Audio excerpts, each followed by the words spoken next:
Você se considera uma pessoa bem informada? E se eu lhe disser que você pode estar enganado? Em tempos de grande polarização e de radicalismo, é muito comum que a maioria das pessoas viva trancada em sua própria bolha. E o que seria essa bolha? Você só consome aquelas notícias que não lhe incomodam, você acessa sempre aqueles comentaristas com os quais você concorda e você se arrepia só de ouvir falar das informações que vêm do outro lado. E o que é que pode acontecer a partir disso?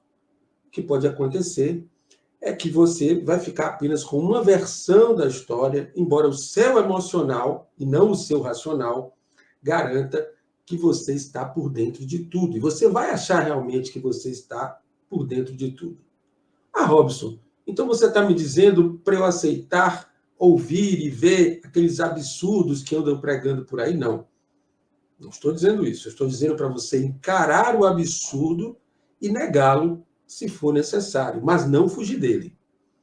Bom, vamos a alguns exemplos, como nós sempre fazemos por aqui, do que é divulgado na imprensa, para você entender como o mesmo episódio pode ser apresentado de maneiras opostas. Vamos começar pelo tema da inflação, que tem sido discutido muito ultimamente em nosso país. Vamos começar com uma reportagem da CNN sobre o assunto. Olhem o que diz essa manchete. Inflação de 2025 pode surpreender positivamente, diz Haddad. Aqui vocês percebem claramente um viés favorável ao governo em relação ao controle da inflação. Quem lê uma notícia como essa vai achar que está tudo sob controle e que tudo que estão dizendo a respeito do aumento do preço dos alimentos, dos combustíveis, é tudo exagerado. Não é? Então você tende, lendo uma manchete como essa, a achar que o problema não é tão grave assim. Agora, se você pega um meio de comunicação que não é tão favorável ideologicamente ao governo, o que é que você vai encontrar?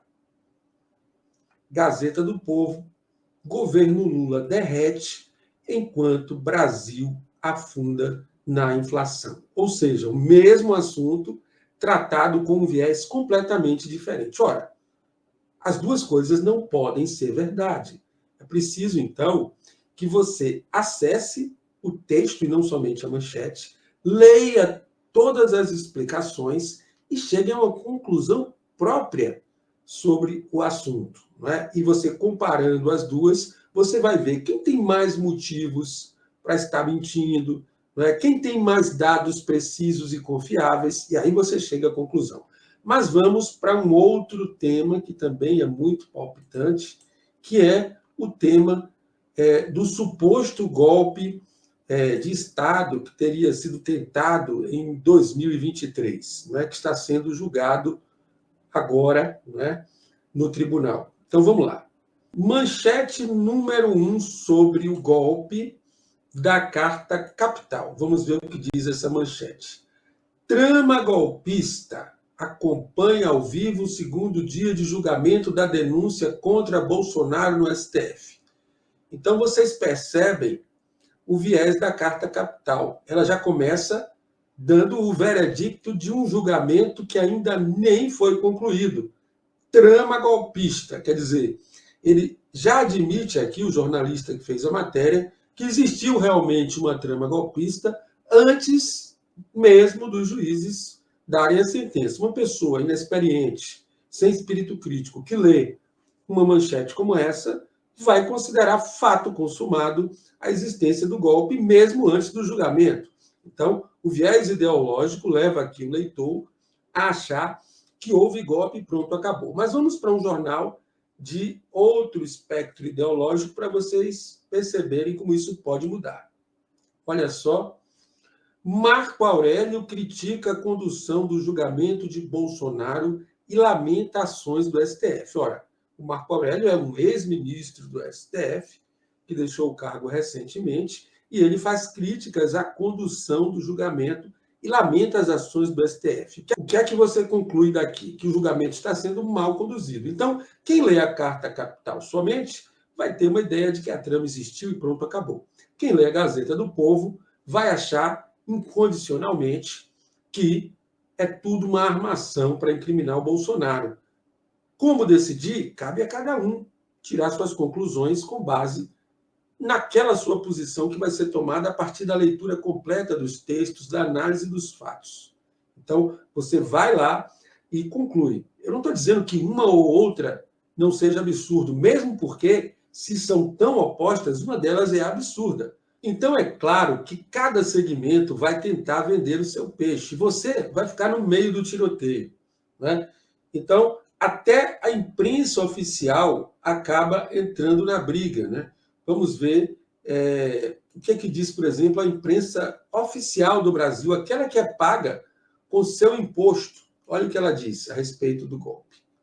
STF marca para 6 de maio o julgamento do núcleo 4 da trama golpista. Então, aqui a imprensa oficial, desconsiderando a opinião de boa parte da população que paga para ela funcionar, está assumindo a existência de uma trama golpista. Isso porque o grupo que está no poder tem todo o interesse em vender esta versão. Mas nós já vimos que existe uma outra versão e você, sim, individualmente, com a sua consciência, com os dados que você puder reunir, tem que tirar a sua conclusão sobre isso. Então, essa é a questão hoje em dia, minha gente. Como a gente se posiciona pode ser simplesmente uma questão de estar dentro da bolha. Isso vale para os dois espectros. Então, vamos lá. Eu, como disse, tenho encontrado muita gente que não sabe sequer o que está acontecendo no país nesse momento de grave. Pessoas que estão completamente alheias. Então, uma pessoa dessa, se pega uma manchete ou outra pela frente, vai acreditar, provavelmente, na primeira coisa que vê. Mas se ela observa as duas, ela vai chegar a uma comparação e, a partir dessa comparação, com o espírito crítico que ela tiver, ela vai poder chegar a uma conclusão. No caso do jornalismo, especificamente, eu recomendo que você procure saber quem é o profissional ou a empresa que estão dando a notícia. Por exemplo, se um jornalista recebe verba pública e outro não recebe verba pública e ainda é perseguido pela grande imprensa, você tem que desconfiar. Por que alguém faria um sacrifício da própria existência, arranjaria-se incômodo, teria prejuízo, às vezes tendo até que mudar de país para defender algo que ele não acreditasse que fosse uma mentira? Por outro lado, se a verba de patrocínio daquele grupo é muito grande, ele tem todo o interesse em agradar o seu patrocinador. Então, esta é uma boa medida para você julgar a procedência de uma informação que vem através da imprensa. Vejam isso. A verdade é como um leão. Você não precisa defendê-la. Deixe-a solta e ela se defenderá a si mesma. Ou seja, não precisa de defensores da verdade, não precisa de nada disso. As versões que forem falsas, naturalmente, serão atropeladas e retiradas do cenário, porque não se confirmarão na prática. Então, não tenham medo.